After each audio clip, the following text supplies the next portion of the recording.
Hello everybody and welcome to a brand new Elder Scrolls Online build video with me, Sherman. Today we're going to be taking a look at the Priest of Light. This is a Templar healer build that is pretty much meta-esque, I will say, right out the door. And that's because I know a lot of people, if I made this with other setups, and I didn't have spell power cure in it, a lot of people would probably lose it. and that's fine, you know, I mean.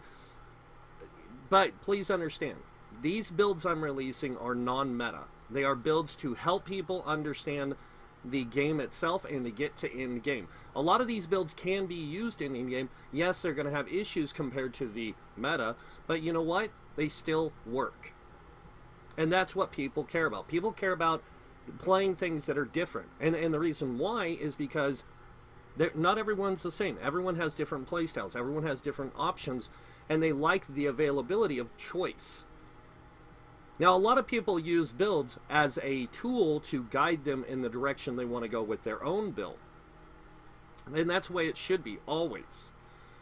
It should always be the player's choice comes first. A build is just that. It's a template. It's a guide.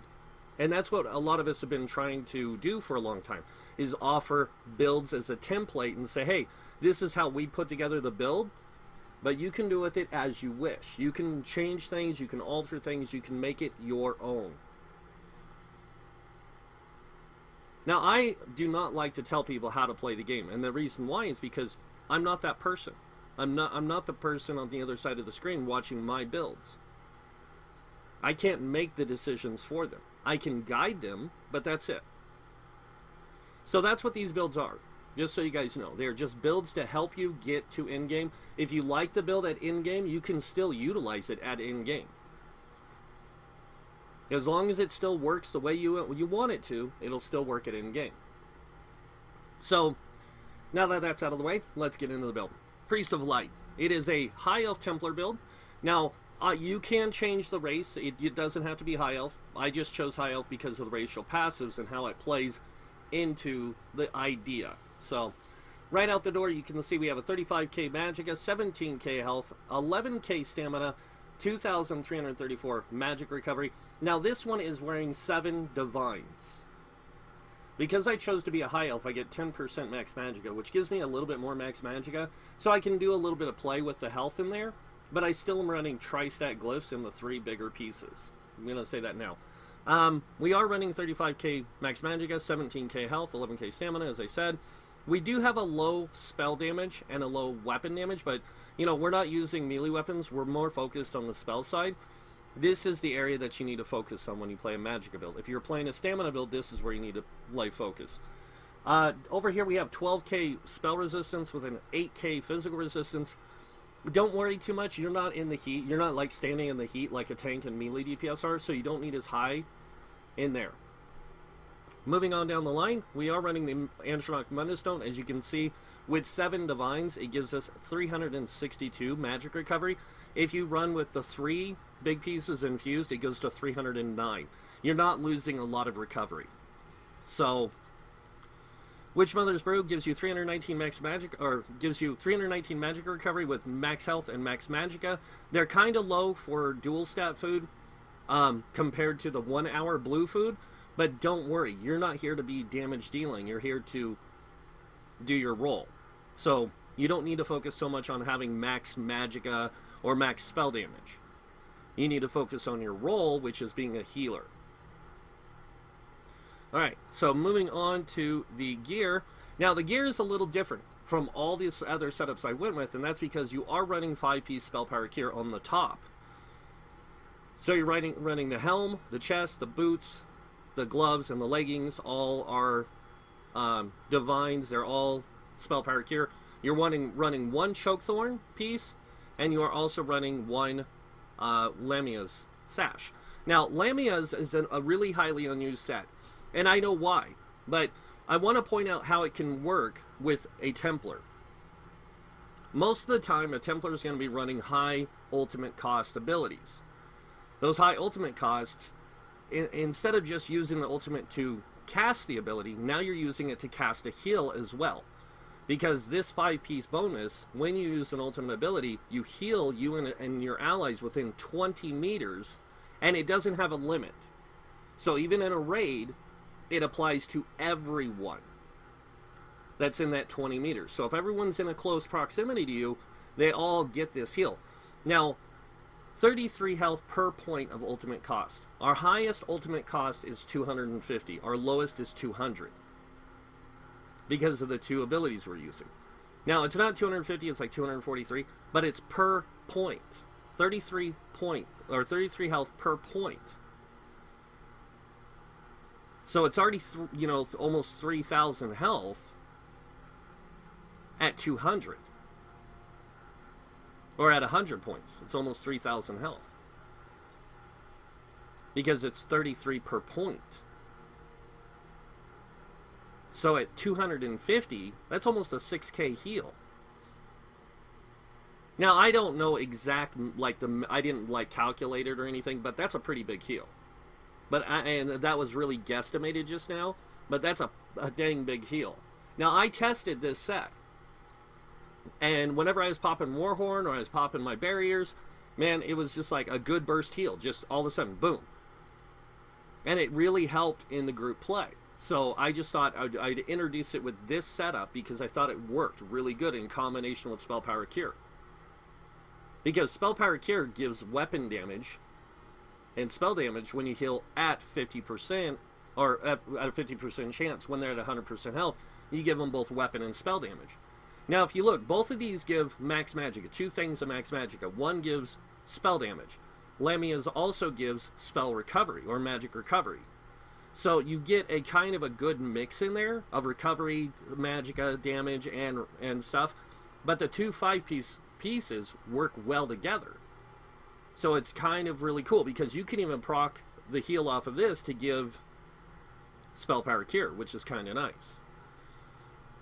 So moving on, we are running 3-piece Lamia's Jewelry, and on each piece we have 2 spell cost reductions with 1 spell damage. Now, people are going to say, why aren't you running a lot of recovery? That's why I chose High Elf, is to get that 9% max magicka recovery, or 9% magic recovery, and on top of that, I'm wearing 7 Divines. So I get 24% or 28% magic recovery on top of that. And then I have 14 points for my champion points. I have other things that give me magic recovery. You won't run out of magicka with this build. Ever. It's just crazy. So, on to the 2 staffs. We are running 2 Lamia's Restoration staffs. One with Crusher Enchant. I know, weird. And the other one with Weakening. Now, why did I choose Crusher? Here's why. Because in a group dynamic, the more application of something you have, very much like if you're running a staff with a shock enchant, like an infused staff with a shock enchant, you have a greater chance of applying uptime of off balance. The more uptime of off balance, the more effective damage you could do. And that was before Dragon Bones. So Dragon Bones changed things. So I'm not looking to keep uptime of off balance as effective. What I need to keep uptime of is Crusher. Because tanks can't do 100% uptime. There's times where they have to keep their block going. And so they don't have time to, maybe taunt or low slash because they need that resource for block. So they can taunt, but they can't taunt every 5 seconds to keep Crusher applied. And if there's 2 bosses, now your 2 tanks are separated. So there's no way to keep consistent Crusher uptime. The healer can use a Crusher Enchant. Your DPS can use a Crusher Enchant to keep that 100% uptime. And you got to remember, if I set down my wall of elements with a Crusher Enchant, every time it ticks damage, when Crusher comes off, it's going to get reapplied, as long as I'm still on my front bar. If I switch to my back bar, I have the Weakening Enchant to reduce the incoming damage of the boss. Now, here's the I'm gonna actually go test a little bit more on the Weakening Enchant, but a lot of people seem to assume that the weapon damage of an enemy in the game is like similar to what we have. So when they see that 452, if you look at our weapon damage, 1600, and you take away so much, yeah, it's gonna be like 10%. But minor maim then gets applied after the enchant. It doesn't go minor maim then enchant. It goes enchant then minor maim. I know that for a fact. I've tested that. So weakening gets applied and it reduces the amount of weapon damage or spell damage the enemy has, which is really good. But when you apply minor maim, the amount that's left over is a lot smaller.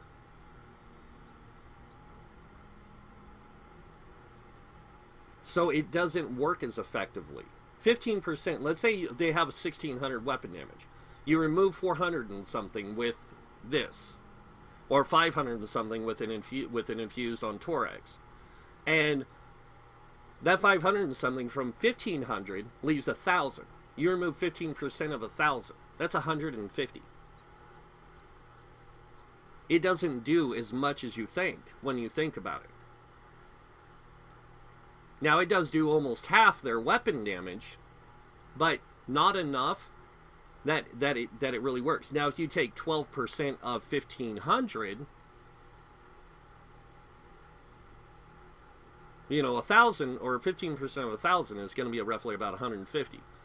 But you take 15% of 1500, and you're looking at like 175, 180, which is still not much. Weakening enchants are a lot better. And this is why a lot of people would run weakening on both bars on a healer, because they can keep it applied really good. But they don't have 100% uptime of it. Just like the tank doesn't have 100% uptime of Crusher. So taking Crusher and weakening and all that and kind of spreading it across the board, having several people with those things on their weapons and stuff can help the group more consistently keep up 100% uptime. And that's what it's about. That's what in-game's about. It's about maximizing your group's total potential. So that's why I put a Crusher enchant on here with a weakening. Was so that way, you know, okay, my tank's running a Crusher and weakening, I'm going to run a Crusher and weakening to help them out. So when they're on their back bar and they're using their weakening enchant, I can go to my front bar and use my Crusher enchant.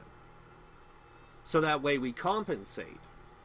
We balance it out a little better. But you have to have timing. You have to have good group organization in order to keep that going. This is why sometimes it's better to have a tank run 2 Crushers or 2 weakening on a tank so that they get consistency. Or even have your DPS run 2 Crushers, because DPS run rotations. Tanks have to do their job. And I know a lot of people like it when tanks play the debuffer, that kind of thing, and I get it. But at the same time, I look at the job, you know, of the tank and their role, and I go, you know, you just don't have the time sometimes. You just don't have the ability to keep that up 100%. It's just like Alkosh. A tank can keep up Alkosh roughly about 80% of the time, on average.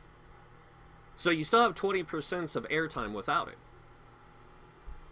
So it's not as effective as it sounds. It's good, but it's not as effective as it sounds. And if you're trying to focus on keeping that applied with everything else, unless you're a really skilled player, keeping all that stuff active 100% is really difficult. It really is. This is why a lot of us have suggested switching Alkosh to a DPS, is because then it has consistency. And a lot better consistency. So, just pointing that out. Now let's get into the skills real quick. And I'm going to go over these really fast. So, first off, make sure you unlock your passives. There's a lot of good passives in your classes that, even if you're not using certain abilities, can still become beneficial. So, always unlock your class passives, 100%. As you can see, I didn't do. I reset my passives, or all my skills, yesterday when I was working on the build. Working on fine-tuning it. And I forgot to unlock everything again. Alright, so now that that's done and out of the way, just make sure you get all the passives like Destruction Staff, Resto Staff, your light armor, especially light armor with the recovery. As you can see, 28% magic recovery down here, 14% reduced cost. Templars do have a cool passive, by the way, under Dawn's Wraith, the final one, Restoring Spirit. where their Magicka, Stamina, and Ultimate costs are reduced by 4%, and that does stack with that 14%. So you actually get an 18% reduced cost to magic abilities. Now just imagine if this was a Breton. That'd be a 21%. Now just imagine having 2 cost reductions. Because the cost reductions are going to get applied first, and then that bigger percentage is going to remove whatever's left. So it saves you resources and cost, casting spells and stuff, which makes it really good for you, because saving resources is always important. Making sure you maintain a good resource pool is always important. So even if you're playing DPS, it's good to have those things, because then you get that excessive, like you're not excessively using stuff. So, all right, moving down the line. Again, moving through the skills, just make sure you get certain passives, and I pointed these out too, like Fighter's Guild. Make sure you get at least this and this, because these are what you're going to be using as a healer. You're not going to be using Slayer, you're not going to be using Skilled Hunter, you're not going to be using this one, unless you're doing a lot of Fighter's Guild Cyrodiil stuff on your healer. Mage's Guild, unless you're using skills from it, there's no reason to unlock most of the things except for the top one. Now, if you're using skills from it, like Mage Light, Entropy, Equilibrium, Fire Rune, any of those, then unlock these. But otherwise, you don't need them. Same thing with Undaunted. Make sure you get the 2 Undaunted passives, and make sure that, like, if you're using Spear Shards to still unlock Energy Orbs or the Necrotic Orb, so you have access to it. But a Templar doesn't need it. They have a faster way of getting resources out to their allies over everyone else. And that's what makes healers really defined, is that. Next up, assault skills. Just get Aggressive Warhorn. You don't need to worry about the passives. All the passives are based on Cyrodiil. And then over here, just make sure you get the Barrier and Efficient Purge. And the reason why is because Magical Aid. It gives you extra recovery. This is why you don't see a lot of healers running Vampire, is because they don't need that extra recovery. High Elves. Make sure you get all the passives, and then in the crafting, Alchemy, Medicinal Use. This is the, like, almost end-all, be-all what you need and why you need, okay? In-game, in trials, you are going to be using potions like every time they come off cooldown. And now, with Medicinal Use, it takes it from 30 seconds to 45 seconds, which is the amount of cooldown on a potion. I think, we're going to check real quick. 41.3 seconds. So it goes to 45. So when this thing, actually before it goes off cooldown, you can reactivate it. So, or they have a 45-second cooldown and 41.3 seconds activation time. You only have to wait 3 seconds before you reactivate it. So it kind of, that's what I meant to say. So it kind of really good balance in there. So make sure you get Medicinal Use. On the provisioning one with food, Gourmand and Carnosaur, you really only need this if you're using 1 hour food. If you're using 2 hour food, you don't need it. Because 20 minutes isn't going to make a difference on 2 hours of food length. Honestly. Alright, so that's it. Now let's get through the skills. On to the first bar. We are running Blockade of Storms because of the off-balance chance and stuff. Next up, we are running Luminous Shards. Now this is a great synergy. It does a decent amount of damage, but it's a great synergy for you, because people can use it to activate the synergy. They can get Magicka and Stamina back, or Stamina and Magicka back. So it kind of counters, and it's really good. Next up, we are running Ritual of Retribution. A lot of people like the extended ritual. I like Ritual of Retribution for one reason. It does a heal, and it does damage. It's a great ability for that, to kind of keep that going, to where you get that damage and you get those heals going. And then also people can synergize off it to cleanse themselves of negative harmful effects. So allies in the area can activate and purify synergy, cleansing all harmful effects. So it's like using Purge, or it's like using this, but you can activate the synergy. Now when you activate the synergy, you also get the benefit of Undaunted Command, which is whenever you activate an ally synergy, restore 4% of your max health, stamina, or magicka. As you see, if I activate somebody's synergy, I'm going to get 1400 magicka back. I'm going to get 453 stamina. I'm going to get 799 health. That's why synergies are really important to have, is for that purpose of maintaining resources. But also running something like Spear Shards, they're going to get that pool of resources back. So, alright, moving on to the next ability. Besides that, you know, that this one being a synergy and all, it's just a really good ability. So, next up we have Elemental Drain. This is essential in end-game play for a lot of people, because of the minor Magicka Still to enemies for 24 seconds. It causes you and your allies to restore 1 or 300 Magicka every 1 second when damaging the enemy. So it doesn't matter any kind of damage you do, you're getting 1 or you're getting 300 Magicka back.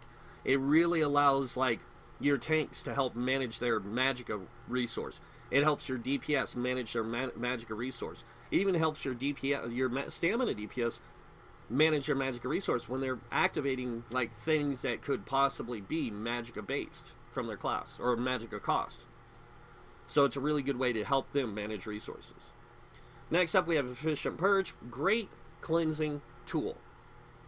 And the reason why it's so great is it removes 2 negative effects and reduces the duration of any further negative effect by 50% for 6 seconds. Alright, moving on to Warhorn. Warhorn costs you 240. Sorry. But Warhorn gives you max Magicka, max stamina, max minor toughness for plus 10% to all those for 30 seconds. Really great buff, like group support buff. A lot of tanks run this, a lot of healers run this. But it's the major force that a lot of them use. Now, major force should be used in a timing circumstance. So, like, if you have Warhorn already going, let's say the tank pops Warhorn, the DPS pops, or the other tank then pops Warhorn, and you have the boss down to, say, 50% health. You know, at 50% health, he's going to activate his super ability. And then he's going to do, like, a heavy attack and then another special ability, not as powerful as that big one at the 50%. So what you do is you wait, you time it. So you get him at 50%, he does that thing, he does this heavy attack, he does that next ability, then you hit it. Then you have your DPS run in like Rambo and go full-on burst, like just unleash every amount of damage they can during that time frame. And then you wait and time it again for the 25% mark. That's how Warhorn should be used, but it isn't. I'm not saying that it can't be used, you know, any other way, but that's how it should be used to get the most out of your damage potential. Now, I have pointed this out. It takes 8 people to keep this up 100% every 9.5 seconds. It takes 8 people in a group, by the way. Done the math already and already tested it. Alright, so that's it for the front bar. Moving to the back bar, we have Honor the Dead. This is probably, and Breath of Life is better, guys. It really is. But the reason I chose Honor the Dead was it does the same thing. You beckon your inner light, healing yourself or a wounded ally in front of you for so much health. Healing anyone that is below 75% health restores 60% of the ability's cost over 8 seconds in Magicka. That's why I chose this one over Breath of Life. Breath of Life is a lot better. But I chose this one just for this one build because I love the idea of getting Magicka back, 60% especially, back whenever I cast an ability. Because it saves me resources. So, just saying. It's a really good ability either way. You know, if it's this one or it's the Breath of Life. Either one's really good. Next up we have Healing Springs. Again, good heal. But the thing about this one is you restore 338 Magicka for each friendly target hit by the initial heal, up to 3 targets. So when I cast this, if I heal 3 targets, I get almost 1,000 Magicka back, which is almost like part of the cost of it. So I'm basically getting part of the cost back for healing. And then my magic recovery kicks in, and it basically costs me nothing. So I cast it, do a light attack, let's say, boom, back full health. Or full Magicka. And I didn't even do anything. So you can literally almost spam this. Like, spam this, light attack. Spam this, light attack. And you can do it forever. It's crazy. Next up we have Combat Prayer. Now, Combat Prayer is really good. Great heal. Great buffs. You know, Minor Berserk, Minor Resolve, Minor Warp. but it has an 8-second timer. And 8 seconds in a fight, again, it's about timing. You want to use this when you have that burst phase, when you want to do that burst phase on the boss. Okay, 100% health down to 75. You're going to cast this with Warren to get that extra burst in there. 75% health, he does that big attack, boom, do it again. And it's just about that.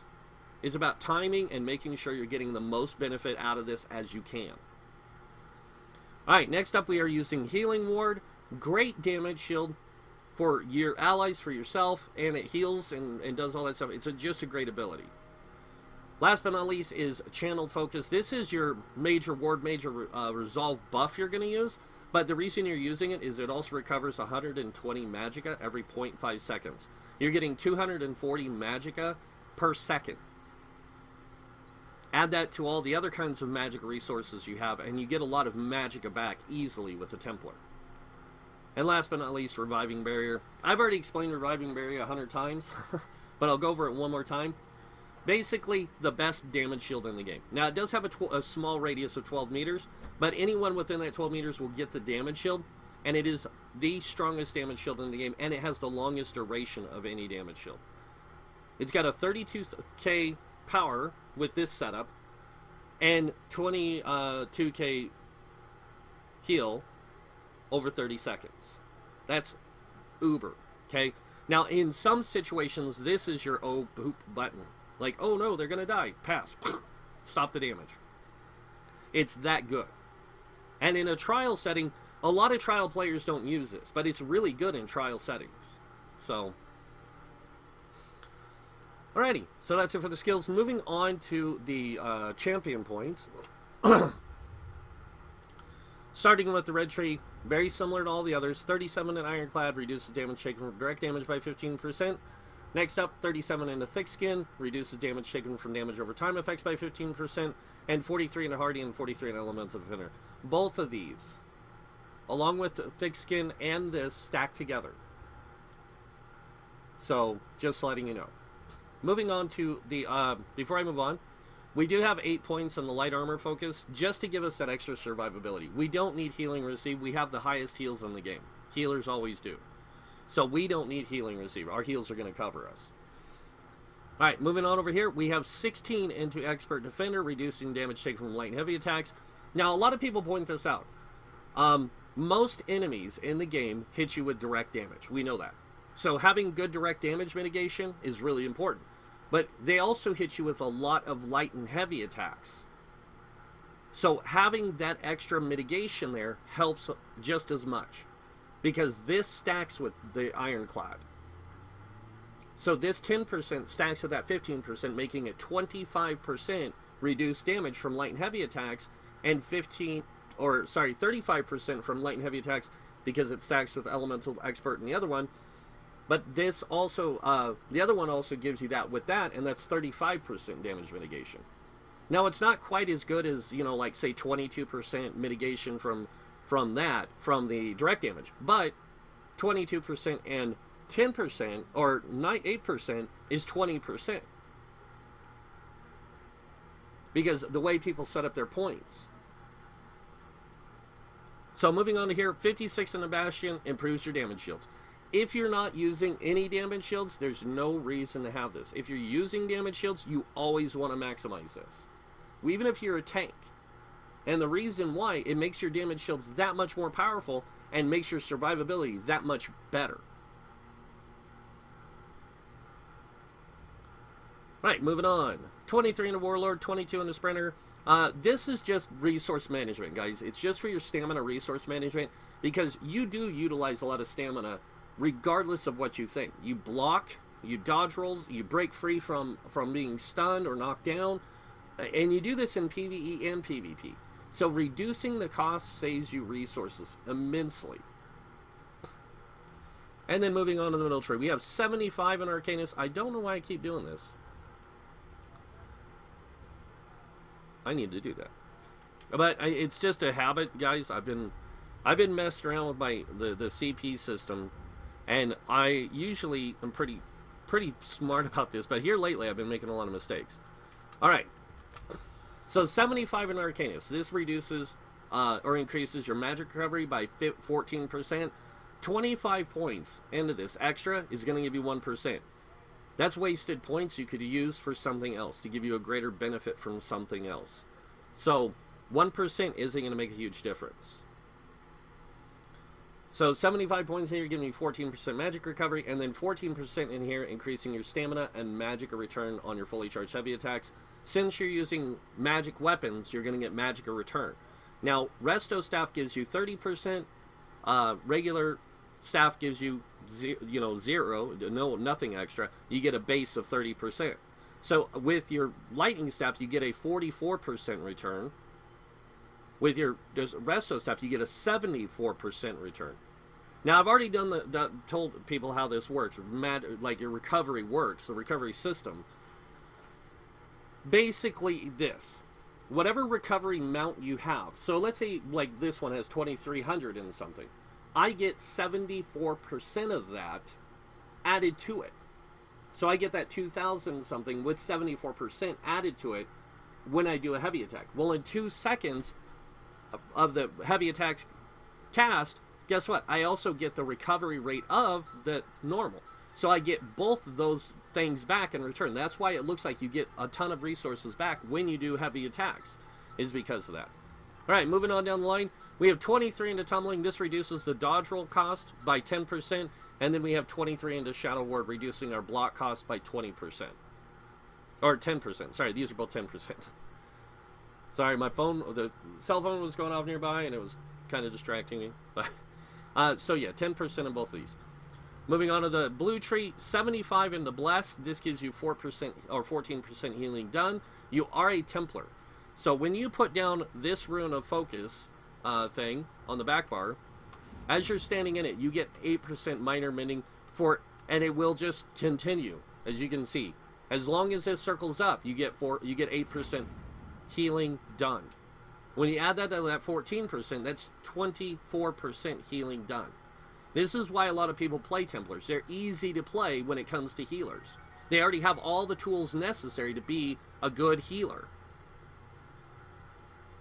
That's why all the other classes, I showed you different variations of how you could set them up, because they don't have what this class has out the door. You have to compensate for what they're missing or what they're lacking compared to the Templar. Alright.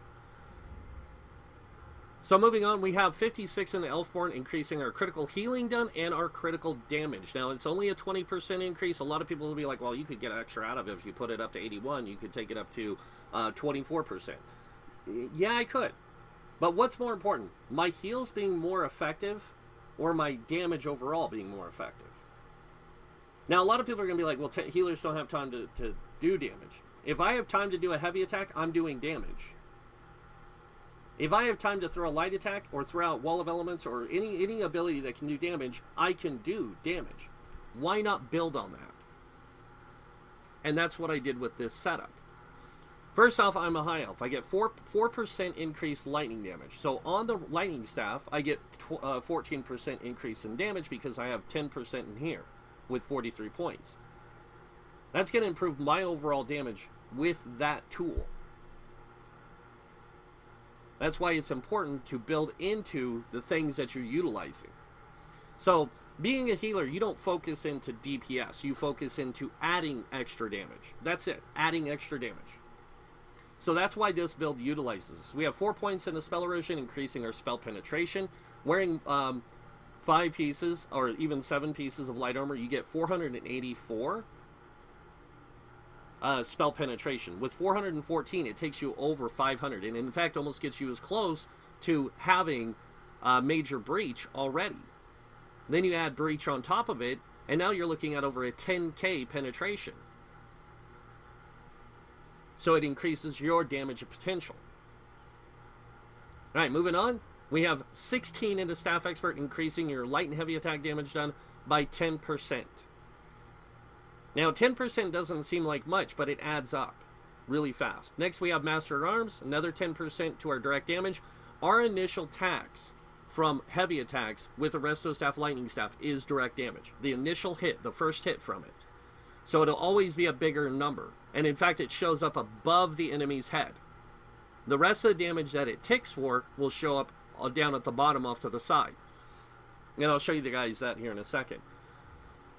So we have those in there for 20% more damage along with this. That is actually with the light or heavy attacks, no matter what staff we're on, we're still going to get 30% damage.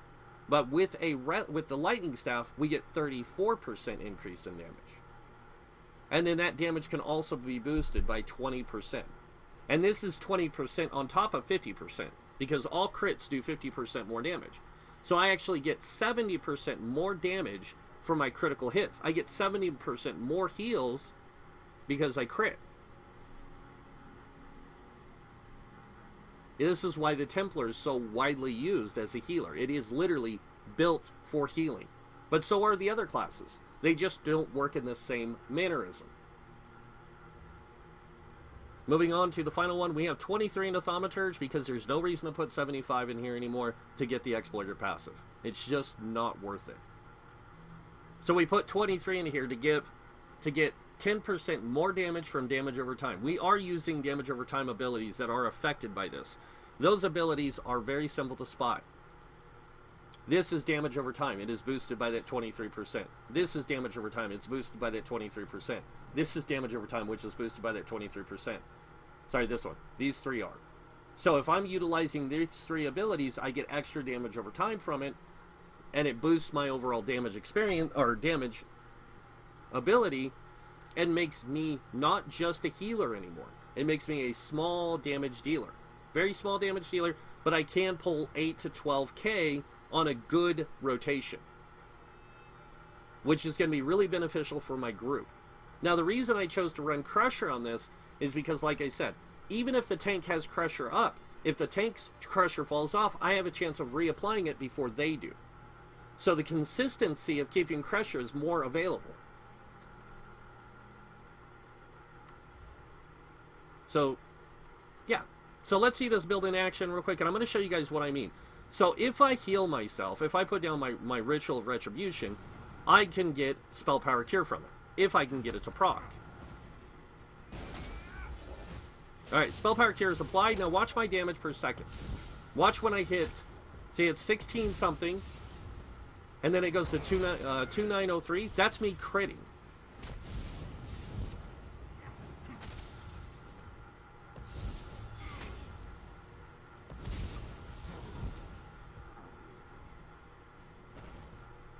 But being a high elf and being a Templar is really good, especially if you're running a lightning staff, because you get that 4% increase in damage for using lightning abilities or lightning damage. So why not benefit from it? But that, guys, is the Priest of Light. I hope you guys like it. I love this build. I personally do. I really enjoy playing around with I've enjoyed playing with a lot of these builds. But this particular build in essence is really fun. It's really just a cool build, the way it works. But that's unfortunately it for this video. So you guys like this video, hit that like button. If you guys want to see more builds by me or just more videos by me, hit that subscribe button. Other than that, I want to thank you all for watching. Until next time, have a wonderful day. And this guy might see you in game. Bye.